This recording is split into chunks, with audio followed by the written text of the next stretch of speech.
அமெரிக்க அதிபர் ட்ரம்ப் வந்து எப்பயும் இல்லாத அளவுக்கு இந்தியா மேலே 50% டேக்ஸ் வந்து போட்டிருக்காரு.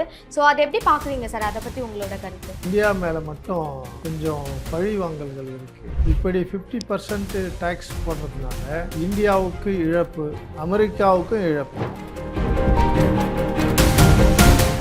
ட்ரம்ப்புக்கு ஏற்கனவே நம்ம இந்தியன்ஸ் மேலே வந்து ஒரு கோபம் இருக்குது. ஆக்சுவலாக யாரெல்லாம் அமெரிக்காவில் வந்து ட்ரம்ப்புக்கு ஓட்டு போடலை, ஏன் தோத்தாருன்ற ஒரு சர்வே எடுக்கும்போது பார்த்தீங்கன்னாக்கா இந்தியன்ஸ் யாரும் ட்ரம்ப்புக்கு வந்து அன்றைக்கி ஓட்டு போடாததுனால அவர் தோக்குறாரு. ஸோ அவர் மறுபடியும் நின்று ஜெயிச்சு வந்த பிறகு நீங்கள் பார்த்தீங்கன்னா அவங்களெல்லாம் வெளியில் போங்கடா துரத்துறாரு. எப்படி துரத்துறாரு அப்படின்னு பார்த்தீங்கன்னாக்கா கறி பிரியாணிலாம் போட்டு துரத்தலை, பன் பட்டர் ஜாம் கொடுத்துலாம் துரத்தலை. அவர் கையில் காலில் விலங்க போட்டு அவங்க ரெஸ்ட் ரூம் போனோன்னா கூட அந்த விலங்கோட தான் அவர் அனுமதிச்சார்.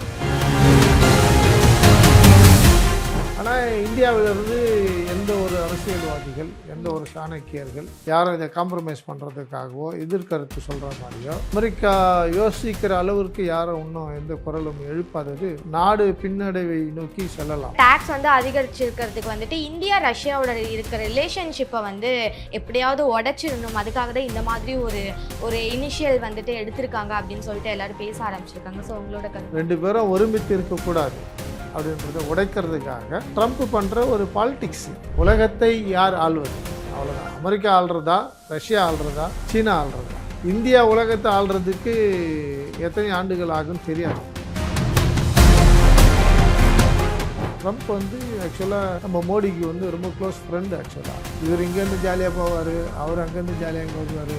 ஒரு டைமில் ட்ரம்ப் இந்தியாவுக்குள்ளே வரும்பொழுது பார்த்தீங்கன்னா டெல்லியில் 27 வகையான பீஃப் வெரைட்டிஸ் குக் பண்ணி கொடுத்தாங்க.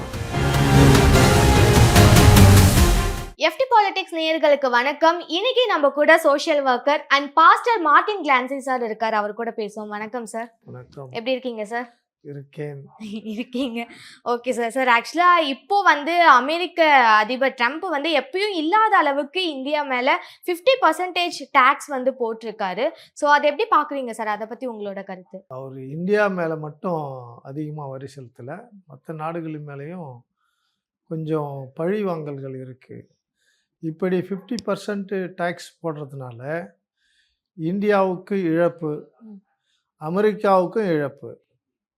இங்கேருந்து ஒரு பொருள் நான் அமெரிக்காவுக்கு ஏற்றுமதி பண்ணலன்னாக்கா அங்கே அந்த பொருளை விற்கிறதுக்கான வாய்ப்புகள் கிடைக்காது.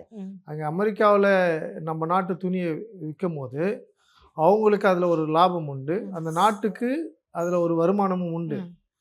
ஆனால் 50%ன்றது வந்து ஏற்றுக்கொள்ள முடியாத ஒரு பழி வாங்கல். ஆக்சுவலாக இது என்னன்னாக்கா, இப்படி மிரட்டினாக்கா அமெரிக்கா சொல்கிறதெல்லாம் இந்தியா கேட்கும் அப்படி என்கின்ற ஒரு எதிர்பார்ப்பு தான். ஆனால் இந்தியா வந்து இதில் வந்து அடிப்பணிஞ்சு போகிற மாதிரியோ அமெரிக்கா சொல்கிறதெல்லாம் நாங்கள் கேட்குறோம் அப்படின்னு சொல்லி இன்னி வரைக்கும் எந்த ஒரு நெகோசியேஷனும் இல்லை, எந்த ஒரு அக்ரிமெண்ட்டும் வரல. இதிலேருந்து என்ன தெரியுதுன்னாக்கா, இதுக்கு முன்னாடி எந்த நாட்டிலேருந்து யார் வெளியே போனாலும், இப்போது இந்தியாவிலேருந்து ஒருத்தர் ஜப்பான் போகிறாருன்னு வச்சுக்கிங்களேன், இந்தியாவிலேருந்து ஒருத்தர் கொரியா போகிறாரு, இல்லை தாய்வான் போகிறாரு அப்படின்னாக்கா நீங்கள் அமெரிக்கா டாலரை கொண்டு போனால் தான் அந்த நாட்டுக்குள்ளே ஏற்றுக்கொள்ள முடியும். அப்படி ஒரு அமெரிக்கா டாலருக்கு ஒரு அதிகாரம் இருந்துச்சு உலகம் முழுவதற்கும். இதில் யூரோப்பியன் கண்ட்ரி வந்து ஒரு முடிவுக்கு வராங்க, ஏன் நாங்கள் வந்து அமெரிக்கா டாலரை சுமந்துன்னு போனோம், எங்கள் நாட்டு பணத்தையே நாங்கள் என்ன பண்ணுறோம், உலகம் முழுவதற்கும் ஒரு பவர்ஃபுல் டாலராக நாங்கள் வந்து யூரோவை நாங்கள் இன்ட்ரடியூஸ் பண்ண போகிறோன்னு சொல்லிட்டு யூரோ டாலர் அப்படின்னு யூரோ காயின்ஸ் அப்படின்னு சொல்லி இன்ட்ரடியூஸ் பண்ணுறாங்க. இந்த இந்தியா வந்து எண்ணெய் வாங்கணும்னு வச்சுக்கிடுங்களேன், ஈரானில் ஈராக்கில் இருந்து எண்ணெய் வாங்குறாங்க அப்படின்னாக்கா நேரடியாக அதை வந்து கொள்முதல் பண்ண முடியாது, பர்ச்சேஸ் பண்ண முடியாது. இவங்க என்னென்னா அமெரிக்கா டாலரை வந்து கொடுத்து அந்த அமெரிக்கா டாலருக்கு என்ன ப்ரைஸ் வருதோ அதிலிருந்து தான் எண்ணெயை வாங்க முடியும். இப்போ ரஷ்யா வந்து ஒரு போட்டி போடுது, ஏன் நான் அமெரிக்கா டாலரை கொடுத்து வாங்கணும், நாங்கள் உங்களுக்கு எண்ணெய் வந்து உங்களுக்கு சப்ளை பண்ணுறோம், நீங்கள் நேரடியாக எங்களை வாங்கிக்கிங்க, உங்களுக்கு ஏற்ற மாதிரி கொஞ்சம் நாங்கள் ப்ரைஸ் குறைச்சி கொடுக்குறோம் அப்படின்னு சொல்லி ரஷ்யா வந்து இந்தியாவோட கொஞ்சம் மெர்ஜ் பண்ணி ஒரு பிஸ்னஸ் பண்ணணுன்றது ஒரு ஐடியா. சீனா ஒரு பக்கம் வந்து ஒரு பிஸ்னஸ் பண்ணணும்னு ஒரு ஐடியா. இது வந்து குளோபல் லீடர்ஸ்குள்ளே வர ஒரு ஈகோ. ஒரு காம்படிஷன், ஒரு சேலஞ்சு. நான் பவர்ஃபுல்லா, நீங்கள் பவர்ஃபுல்லா அப்படின்றத வெளிப்படுத்துறது தான் ஒரு காம்படிஷனில் வர ஒரு விஷயந்தான். ஆனால் அமெரிக்காவுக்கு, ட்ரம்ப்புக்கு ஏற்கனவே நம்ம இந்தியன்ஸ் மேலே வந்து ஒரு கோபம் இருக்குது ஆக்சுவலாக. ஃபஸ்ட் டைம் நின்னும் போது ஜெயிச்சார். செகண்ட் டைம் நிற்கும் போது என்ன பண்ணுறாரு? தோக்குறாரு. பிடன் ஜெயிக்கிறாரு இல்லையா? ஆமா சார். செகண்ட் டைம் இது பண்ணல. தேர்ட் டைம் தான் திரும்ப வந்துட்டு அதிபரானாரு. தேர்ட் டைம் நிற்கும் போது இவர் ஜெயிச்சு வர்றாரு. அப்போ அவருடைய ஓட்டு எண்ணிக்கையில் பார்க்கும்போது யாரெல்லாம் அமெரிக்காவில் வந்து ட்ரம்ப்புக்கு ஓட்டு போடலை, ஏன் தோத்தாருன்ற ஒரு சர்வே எடுக்கும்போது பார்த்தீங்கன்னாக்கா, அமெரிக்காவில் பிஸ்னஸ் பண்ண போனவங்க, வேலை செய்கிறவங்க, இந்தியன்ஸ் யாரும் ட்ரம்ப்புக்கு வந்து அன்றைக்கி ஓட்டு போடாததுனால அவர் தோக்குறாரு. ஸோ அவர் மறுபடியும் நின்று ஜெயிச்சு வந்த பிறகு நீங்கள் பார்த்தீங்கன்னா அதனுடைய கோபம் வெளிப்படுத்துகிறாரு. எப்படின்னா, இந்த இல்லீகல் இமிக்ரேஷன் அப்படின்னு ஒரு குரூப்ஸ் இருக்குது. எல்லா நாட்டிலையும் இருப்பாங்க அவங்க. ஆக்சுவலாக நம்ம நாட்டில் கூட இல்லீகல் இமிக்ரேஷன் நிறைய இருப்பாங்க. ஆக்சுவலாக இருக்கிறாங்க. அவங்களெல்லாம் வெளியில் போங்கடான்னு துரத்துறாரு. எப்படி துரத்துறாரு அப்படின்னு பார்த்தீங்கன்னாக்கா, கறி பிரியாணிலாம் போட்டு துரத்தலை, பன் பட்டர் ஜாம் கொடுத்துலாம் துரத்தலை. அவர் கையில் காலில் விலங்க போட்டு அவங்க ரெஸ்ட் ரூம் போனோன்னா கூட அந்த விலங்கோட தான் அவர் அனுமதிச்சார். அதே மாதிரி அவங்கள கொண்டு வந்த ஃப்ளைட்டெல்லாம் நீங்கள் பார்த்தீங்கன்னாக்கா ஒரு சாதாரண ஒரு ஃப்ளைட்டு, எந்த ஃபெசிலிட்டியும் இல்லாத, ஏசி கூட அந்த அளவுக்கு இல்லை அந்த ஃப்ளைட்டில். ஆக்சுவலாக அப்படி ஒரு கொடூரமான ஒரு கட்டாயத்தோடு கூட சங்கிலியினால் கட்டப்பட்ட மனிதர்களாக, அடிமைகளாக துரத்தப்பட்ட ஒரு அடையாளங்களை உலகம் முழுதும் பார்த்தது, இந்தியாவிலிருந்தும் பார்த்தாங்க. ஆக்சுவலாக அதற்காக இந்தியாவில் இருக்கிற ரூலிங் பார்ட்டி யாரும் குரல்லாம் கொடுக்கல. ஆக்சுவலாக இந்தியா வந்து ஒரு பவர்ஃபுல் கண்ட்ரி தான். உங்கள் ஃப்ளைட்டில் நீங்கள் அனுப்பாதீங்க, நாங்கள் ஃப்ளைட் அனுப்பிச்சு நாங்கள் எடுத்துக்கிறோம் அப்படின்லாம் எந்த ஒரு பேச்சும் வரல. நீங்கள் படிப்படியாக பார்த்தீங்கன்னா அமெரிக்காவினுடைய ஆதிக்கம் இந்தியாவின் மீது வருகிறது. சார், இப்போ கூட வந்து டாலரோட மதிப்பு ரொம்ப அதிகமாயிடுச்சு. இந்தியன் ருபீஸோட மதிப்பு ரொம்பவே கம்மி ஆயிடுச்சு. இதனால ஃபியூச்சர்ல இந்தியாவுக்கு எந்த மாதிரியான பாதிப்புகள்லாம் வரும்னு நினைக்கிறீங்க சார்? ஆமாம், மணி வேல்யூ வந்து டவுன் ஆகிட்டே தான் போகும். ஆக்சுவலாக இது வந்து இந்தியாவில் இருக்கிற இந்த ஃபினான்சியல் மினிஸ்டர்ஸ், அந்த மாதிரி ஒரு கீ பர்சன்ஸ்லாம் உட்காந்து டிஸ்கஸ் பண்ணி இதை எவ்வளோ ஃபாஸ்ட்டாக சால்வ் பண்ணுறாங்களோ அவ்வளவும் இந்தியாவுக்கு வந்து ஒரு மெரிட். ஆக்சுவலாக இந்தியாவுக்குன்னு ஒரு டிக்னிட்டி இருக்குது, இந்தியாவுக்குன்னு ஒரு செல்ஃப் ரெஸ்பெக்ட் இருக்குது.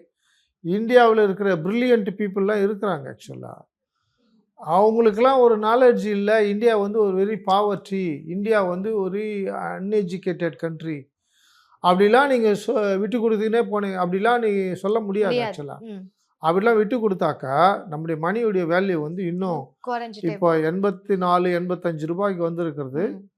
நாளைக்கு அமெரிக்காவுடைய $1 100 கூட வரலாம், 1000 ரூபாய் கூட வரலாம். நீங்கள் இந்த அமெரிக்கா டாலரை ஸ்ரீலங்காவில் தூக்கி போடுங்களேன், கொரியாவில் ஒரு $100 தூக்கி போடுங்களேன், 1,00,000 வான் அது ஆக்சுவலாக கொரியாவினுடைய மணிக்கு. அப்போ ஒன்றுமே கிடையாது. அவன் வளர்ந்த நாடு, நாங்கள் 3வது இது பிளேஸில் இருக்கோன்றான் கொரியா. ஒரே ஒரு $100 தூக்கி போட்டால் அவனுக்கு 1,00,000 வான் அது ஆக்சுவலாக. அப்போ அவனுடைய மணி வேல்யூ என்னது? அந்த நாட்டை யார் ஆள்றா? அப்போ அமெரிக்கா டாலர் தான் ஆளுது. ஆக்சுவலாக அவன் என்ன தான் அறிவாளியாக இருந்தாலும், என்ன தான் திறமசாலியாக இருந்தாலும், அவன் நாட்டு பணத்துக்கு அவனால் அந்த நாட்டில் ஒன்றுமே வாங்க முடியாது. நீங்கள் அமெரிக்கா டாலரை வச்சா தான் அங்கே வாங்கவும் முடியாது. ஆக்சுவலாக அந்த நிலைமை இந்தியாவுக்கு ஒரு காலகட்டத்துக்கு வந்துடும். ஆக்சுவலாக ஆனால் இது வந்து கிட்டத்தட்ட ஒரு மாதமாக போயிட்டுருக்குன்னு நினைக்கிறேன் நான். ஆனால் இந்தியாவிலிருந்து எந்த ஒரு அரசியல்வாதிகள், எந்த ஒரு சாணக்கியர்கள் யாரும் இதை காம்ப்ரமைஸ் பண்ணுறதுக்காகவோ எதிர்கருத்து சொல்கிற மாதிரியோ அமெரிக்கா யோசிக்கிற அளவிற்கு யாரும் இன்னும் எந்த குரலும் எழுப்பாதது வருத்தமான ஒரு விஷயம். ஆக்சுவலாக நாடு பின்னடைவை நோக்கி செல்லலாம். கண்டிப்பா. ஏன்னா ஒரு சிம்பிளாக சில விஷயங்கள் நம்ம பார்க்குறோம் தொலைக்காட்சியில். இப்போ பாகிஸ்தானுக்கும் இந்தியாவுக்கும் ஒரு சண்டை வருதுன்னு வச்சுக்கிட்டிங்களேன், உடனே இந்திய நாட்டில் இருக்கிற தலைவர் யார் அணுகிறாரு? அமெரிக்காவை தான் டிபெண்ட் பண்ணுறாங்க. அதே மாதிரி சீனா வந்து எல்லை தாண்டி வந்து கொடி ஏற்றுறாங்க, வீடு கட்டுறாங்க, ரோடு போடுறாங்க. அப்போவும் இந்தியா என்ன பண்ணுது? அமெரிக்காவை தான் டிபெண்ட் பண்ணுது. ஆக்சுவலாக அந்த மாதிரி சில காலகட்டங்களில் நம்ம யோசிக்கணும். ஆக்சுவலாக இப்போ ஏன் வந்து அமெரிக்கா தேவைன்னா அமெரிக்காவை தேடி ஓடுறோம், இப்போ பொருளாதார வீழ்ச்சி அப்படின்னும் போது ஈரோட்டில் இருக்கிற திருப்பூரில் இருக்கிற அந்த பனியன் தயாரிக்கின்றவங்க, துணி தயாரிக்கிறவங்க, அந்த உள்ளன் ஜெர்கின் தயார் பண்ணுற நிறுவனங்கள் எல்லாம் அப்படியே ஸ்டாப் ஆகி நிற்கிது. ஆக்சுவலாக என்னென்னா ஏற்றுமதி பண்ண முடியல. உற்பத்தி பண்ணி நான் என்ன பண்ண முடியும் அப்படின்றதுனால உற்பத்தியே பண்ணாமல் இருக்காங்க. அதனால் பல கூலி தொழிலாளர்கள், பல முதலாளிகள், நூல் விற்கிறவங்க, நூலை வாங்குறவங்க, இவங்க எல்லாருக்குமே பார்த்திங்கன்னா லட்சக்கணக்கான மக்களுக்கு வேலை இல்லாத ஒரு திண்டாட்டம் வரப்போகுது. அந்த திருப்பூர், அந்த கோயம்புத்தூர், அந்த ஈரோடு அந்த சைட்லேருந்து பார்த்தா நார்த் இந்தியாவில் வந்து நிறைய பேர் வந்து வாலிப பிள்ளைங்கள்லாம் வந்து பிழைச்சாங்க. வேலை தேடி வந்தாங்க, வேலை கிடச்சிது. நாட் ஓன்லி தமிழன்ஸ், நார்த் இந்தியாவிலேருந்து வந்த அநேகருக்கு பெரிய இழப்புகள், பெரிய நஷ்டங்கள். பண முதலாளிகள், நல்ல தொழிலதிபர்கள் எல்லோருக்குமே கேள்விக்குறி ஆயிடுச்சு. நாளைக்கு இந்த கம்பெனியை நான் என்ன பண்ணுறது அப்படின்னு சொல்லி அவங்கெல்லாம் உட்காந்துட்டு அவங்கவுங்க கடவுளை வணங்கின்னு இருக்கிறாங்க.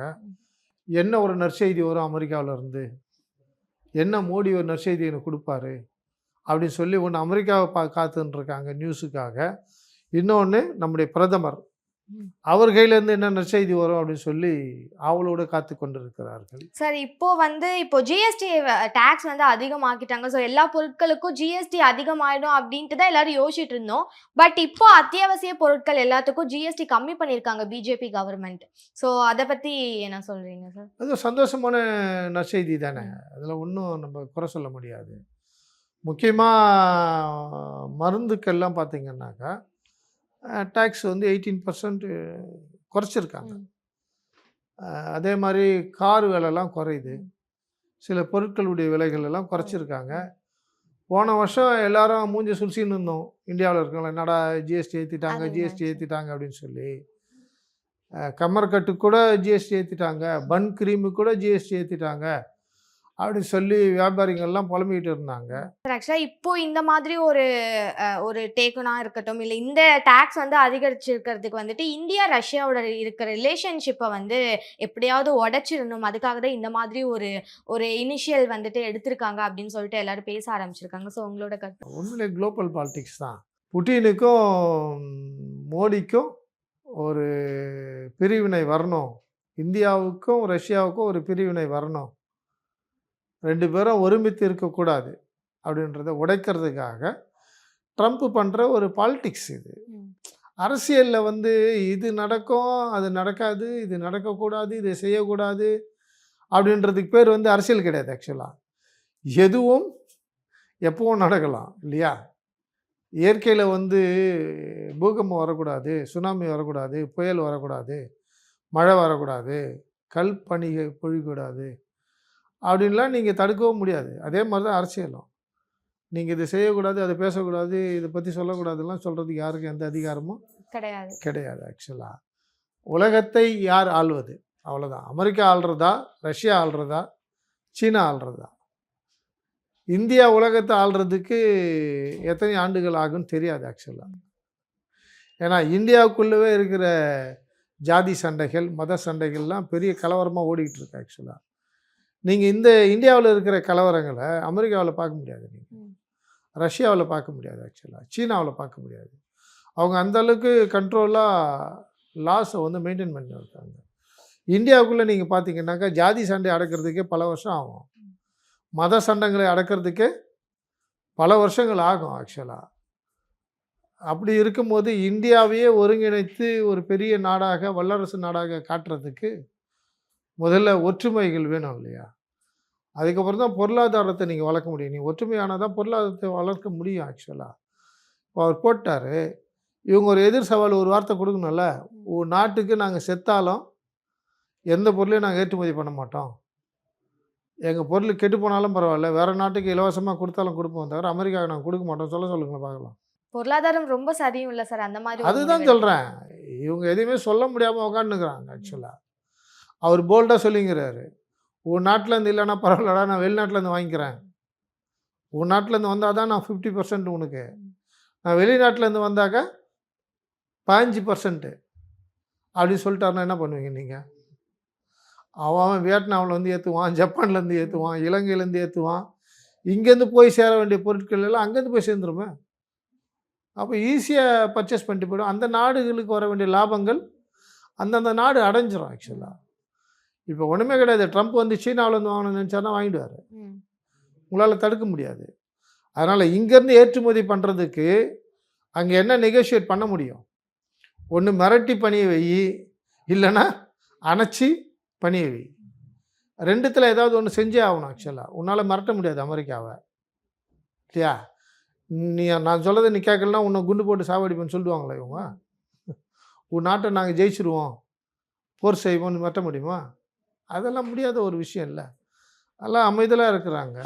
அமைதலாக இருக்கிறது நாளுக்கு நாள் இந்தியாவுக்கு நஷ்டமே தவிர, இந்தியாவிலே இருக்கிற தொழிலதிபர்களுக்கு, அங்கே டெய்லி வேலை செய்கிற மாதமான சம்பளம் வாங்குகிற எல்லாருக்குமே வறுமை வந்துடும் ஆக்சுவலாக. அப்போ வறுமை வந்தால் இந்தியாவில் இருக்கிற டெய்லி வேலை செய்கிறவங்க எல்லாம், முதலாளிகள் எல்லாம் இந்தியாவில் ஆட்சி செய்கிறவர்களை எதிர்த்து போராட வேண்டிய ஒரு கட்டாயம் வந்துடும் ஆக்சுவலாக. சார், இப்போ தமிழ்நாட்டில் இருக்க தொழிலாளர்கள் எல்லாமே வந்து அமெரிக்கன் கூல்ட்ரிங்க்ஸ் வந்து இங்கே மார்க்கெட்டில் வரவே கூடாது அப்படின்ற மாதிரி நேற்று ஒரு முடிவு எடுத்திருக்காங்க. சரி, ஸோ அதை பற்றி உங்களோட கருத்து சார்? இது ரொம்ப நாளைக்கு முன்னாடி போட்ட ஒரு சட்டம். ஆனால் நீங்கள் ஏர்போர்ட்டில் போய் பாருங்கள், இந்தியாவில் இருக்கிற டெல்லி, பாம்பே, கோவா, இல்லை பாண்டிச்சேரி, இல்லை சென்னை, எல்லா ஏர்போர்ட்டுக்குள்ளேயும் போய் பாருங்களேன், வெளிநாட்டு குளிர்பானங்கள் இருக்கதான் சார் ஸ்டாக்கில் வச்சுக்கிறான், அழகழகாக அடுக்கி வச்சுக்கிறான். இவங்க போடுற சட்டம் எங்கன்னாக்கா, வெளியில் இருக்கிற பங்க் கடைங்களுக்கு, வெளியில் இருக்கிற சின்ன சின்ன கடைங்களுக்கு தான் அந்த சட்டம் வந்து செல்லுபடி ஆகுது ஆக்சுவலாக. இதை மாதிரி ஒரு சென்ட்ரல் கவர்மெண்ட்டில் இன்டர்நேஷ்னல் ஏர்போர்ட், அந்த மாதிரி ஒரு சென்ட்ரலில் இன்டர்நேஷ்னல் ட்ரேடிங் சில ஷாப்பிங்ஸ்லாம் இருக்குது. அதுக்குள்ளெல்லாம் ஃபாரின் ட்ரிங்க்ஸ் வந்து அப்படியே சாதாரணமாக கிடைக்குதே. அப்போ இந்த சட்டம் போட்டு என்ன பிரயோஜனம்? எதிர்ப்பு தெரிவித்து என்ன பிரயோஜனம்? அதாவது மிடில் கிளாஸ் பீப்புள் வச்சுருக்கிற ஷாப்பில் தான் இதெல்லாம் வந்து எதிர்க்கிறான். மானஸ்தாமன் ஆக்சுவலாக. இன்டர்நேஷ்னல் மார்க்கெட்டிங் இருக்கிற அந்த இன்டர்நேஷ்னல் ஏர்போர்ட், அந்த மாதிரி இன்டர்நேஷ்னல் ப்ராடக்ட்ஸ் இருக்கிற சில மால்லெல்லாம் நீங்கள் போய் பார்த்தீங்கன்னாக்கா சர்வசாதாரணமாக கிடைக்குதே. அப்போ இப்படி ஒரு சட்டம் கொண்டு வர வேண்டிய அவசியம் என்ன? இந்த கொள்கையினுடைய நோக்கம் என்ன? கண்டிப்பாக சார். எல்லாரும் இன்னும் சிலர்லாம் என்ன சொல்கிறாங்கன்னா, இப்போது இந்தியா அண்ட் சீனாவோட ரிலேஷன்ஷிப் திரும்பவும் ரீஸ்டார்ட் ஆகிருக்கு. ஸோ அதனால தான் வந்து ட்ரம்ப் இந்த மாதிரி ஒரு டேக்ஸ் இவ்வளோ அதிகரித்து போட்டிருக்காரு, இதுதான் காரணம் அப்படின்ட்டு பலரும் சொல்லிட்டு இருக்காங்க. அதுதான் காரணமாக இருக்குமா சார்? ஆமாம், எப்போதுமே ஒரு சில தலைவர்கள், சில நாடுகள் வந்து 2 நாடு ஒற்றுமையாக இருக்கிறத வந்து வேடிக்கை பார்க்காது. 2 நாடுகள் ஒற்றுமையாக இருக்கிறதோடு 2 நாடு அடிக்கடி சண்டை போட்டுன்னு இருந்தால் தான்க்கா அவங்களுக்கு வேலை. நம்ம சிரிச்சுக்கின்னு ஜாலியாக பாகிஸ்தானும் இந்தியாவும் சிரிச்சுக்கின்னு ஜாலியாக இருந்துச்சுன்னு வச்சுங்களேன், இந்தியாவும் சீனாவும் நல்ல ஒரு ஐக்கியமாக வந்து எக்ஸ்போர்ட் அண்ட் இம்போர்ட் பிஸ்னஸ் நல்லா போய்கின்னு இருந்துச்சு அப்படின்னாக்கா ரஷ்யாவுக்கும் பிடிக்காது, அமெரிக்காவுக்கும் பிடிக்காது. இந்த சிரிச்சுக்கின்னு இருக்கிறது, சமாதானமாக போகிறது வந்து எந்த ஒரு பொலிட்டிக்கலும் லீடர்ஸும் ஏற்றுக்க மாட்டாங்க ஆக்சுவலாக. நாம் அடிச்சிக்கினா தான் அதில் வந்து அவங்க குளிர் காய்வாங்க. அதுதான் டாப் லீடர்ஸுடைய ட்ரைனிங்கே, டாப் லீடர்ஸுடைய எக்ஸ்பீரியன்ஸே அதுதான், டாப் லீடர்ஸுடைய எக்ஸ்பெக்டேஷனும் அதுதான் ஆக்சுவலாக. அவங்க தான் வந்து காம்ப்ரமைஸ் பண்ணணும், அவங்கள டிபெண்ட் பண்ணி தான் ஒரு சில கண்ட்ரிஸ் இருக்கணுன்றது வந்து நாம்ஸ் அது ஆக்சுவலாக. அதெல்லாம் மாற்ற முடியாது. அது இதுதான் சரித்திரமோ, பழைய காலத்து சரித்திரமோ. கண்டிப்பாக சார். இப்போது 50% டேக்ஸ் அப்படின்றதே ரொம்ப பெரிய ப்ராப்ளம் தான் இந்தியாவுக்கு. நாளைக்கே 75 போட்டால் என்ன பண்ணுவீங்க? அதுதான் சார் சொல்ல வந்தேன். இன்னும் எவ்வளோ இன்க்ரீஸ் பண்ணுவாங்க கண்டிப்பாக அப்படின்றது நடக்கும். நீங்கள் பேச்சுவார்த்தை நடத்தாத வரைக்கும் ஏதோ ஒன்றுத்தில் நீங்கள் வந்து விட்டு கொடுத்து போகணும் ஆக்சுவலாக. அடங்கி போகணும்னு நான் சொல்லலை. ஏதோ ஒன்றுத்தில் நீங்கள் என்ன பண்ணீங்கன்னா காம்ப்ரமைஸ் பண்ணி தான் போய் ஆகணும் ஆக்சுவலாக. ஏன்னா இவ்வளோ மெட்டீரியல், இவ்வளோ ஒர்க்கர்ஸ் இல்லையா, இவ்வளோ டாலர்ஸ் வர வேண்டியது இந்தியாவுக்குள்ளார அப்படியே ஃபுல்லாக ஸ்டக் ஆகியிருக்கு. எத்தனையோ க்ரோர்ஸ் இல்லையா, அதெல்லாம் யாருக்கு நஷ்டம்னு நினைக்கிறீங்க? இந்தியாவுக்கு தான் நஷ்டம். அப்போ இது யார் வந்து சீக்கிரமாக செட்டில் பண்ணணும்? கண்டிப்பாக இங்கே இருக்கு. ஆமாம், இது இந்தியா வளர்ச்சிக்காக பாடுபடுகின்ற எல்லா மினிஸ்டர்ஸ், எல்லா ஹையர் ஆஃபீஸர்ஸ் அவங்க அது ஸ்டெப்ஸ் எடுத்தாங்கன்னா இது ஒரு நல்ல விஷயமா நடக்கும். ரஷ்யாவை பற்றி ஒரு சிம்பிளாக ஒரு ஷேரிங் நான் கொடுக்கணும்னு நான் நினைக்கிறேன். இன்றைக்கு ரஷ்யாவுக்குள்ளே எல்லா நாட்டு வடகொரியா அதிபர் போகிறாரு, ரஷ்யா அதிபர் வந்து வடகொரியாவுக்கு போகிறாரு, ட்ரம்ப்பு போகிறாரு, ரஷ்ய அதிபர் அமெரிக்காவுக்குள்ளே வராரு, இந்தியாவில் இருக்கிறவங்க ரஷ்யாவுக்கு போகிறாங்க. இதெல்லாம் ஒரு காலகட்டத்தில், அதாவது இந்திரா காந்தி பிரைம் மினிஸ்டருக்கு முன்னாடி ரஷ்யாவுக்குள்ளே என்ன நடக்குதுன்னே தெரியாது. இரும்பு திரைன்னு பேர் ஆக்சுவலாக ரஷ்யா பற்றி. நாட்டுக்குள்ளே என்ன நடக்குதுன்றதே யாருக்குமே வெளி உலகத்துக்கே தெரியாமல் இருந்துச்சு. இன்றைக்கி வடகொரியா எப்படி வந்து ஒரு இரும்பு திரையாக இருக்கோ, யாரும் அவ்வளோ சீக்கிரம் போயிட முடியாது, யாரும் அங்கேருந்து வந்துட முடியாது. அப்படி ஒரு டாப் சீக்ரெட்டில் இருந்த ரஷ்ய நாட்டில் முதல் பெண்மணி இந்திரா காந்தி அவர்கள் ரஷ்யாவுக்குள்ளே போயிட்டு வந்தாங்க. அது உலகமே பார்த்து வியந்தது. இந்தியாவிலிருந்து எந்த ஒரு தலை சிறந்த தலைவர்களும் ரஷ்யாவுக்குள்ளே போனதாக சரித்திரமே இல்லை. முதல் பெண்மணி, இரும்பு பெண்மணி இந்திரா காந்தி அவர்கள் ரஷ்யாவுக்கு போய் விசிட் பண்ணிட்டு வந்தாங்கன்னு சொல்லி இந்திரா காந்தி எல்லாரும் பாராட்டினாங்க, உலகமே பாராட்டுச்சு. ஆனால் இன்றைக்கி பார்த்தீங்கன்னா ரஷ்யா வந்து ஒரு பெரிய நாடு அப்படிலாம் யாரும் ஒரு பிரமிப்பாக பார்க்கல. ஆக்சுவலாக சில இரும்பு திரைகளை உடைத்தவர் இந்திரா காந்தி அம்மையார். இந்தியாவுக்கு அவ்வளோ பெரிய கெப்பாசிட்டி இருக்குதுன்றதை வந்து இந்திரா காந்தி அவர்கள் அன்றைக்கு காட்டினாங்க, ப்ராக்டிக்கலாக செஞ்சு காட்டினாங்க. இன்றைக்கி ஒரு ட்ரம்ப் இங்கே வந்து நல்லா நம்பிட்டு தண்ணி குடிச்சிட்டு போய்க்கிறாரு, காபி குடிச்சிட்டு போய்க்கிறாரு, சாப்பிட்டு போயிருக்கிறாரு. நம்ம ஆள் அங்கே போய் அமெரிக்காவில் போய் டான்ஸ் ஆகிட்டு வந்துக்கிறாரு, சாப்பிட்டு வந்துக்கிறாரு, காபி குடிச்சிட்டு வந்துருக்கிறாரு. இவர் போய் நேராக அவரை மீட் பண்ணி பேசி சில காரியங்களை செஞ்சாங்கன்னாக்கா சாத்தியமாகும். சில பிரச்சனை வந்து ஈஸியாக வந்து நஷ்டங்களை வந்து லாபமாக மாற்ற முடியும். ஆக்சுவலாக பகையை வந்து ஒற்றுமையாக மாற்ற முடியும், விரோதத்தை வந்து சமாதானமாக்க முடியும். முடியாதது என்றும் எதுவும் இல்லை. ஆனால் அமைதலாக போவது இந்தியாவுக்கு ஆபத்து. கண்டிப்பா சார். இந்த பிரச்சனை வந்துட்டு சீக்கிரமே தீரும் அப்படின்ட்டு எல்லாரும் நம்புவோம். ரொம்ப நன்றி சார், நிறைய தகவல். தேங்க்யூ.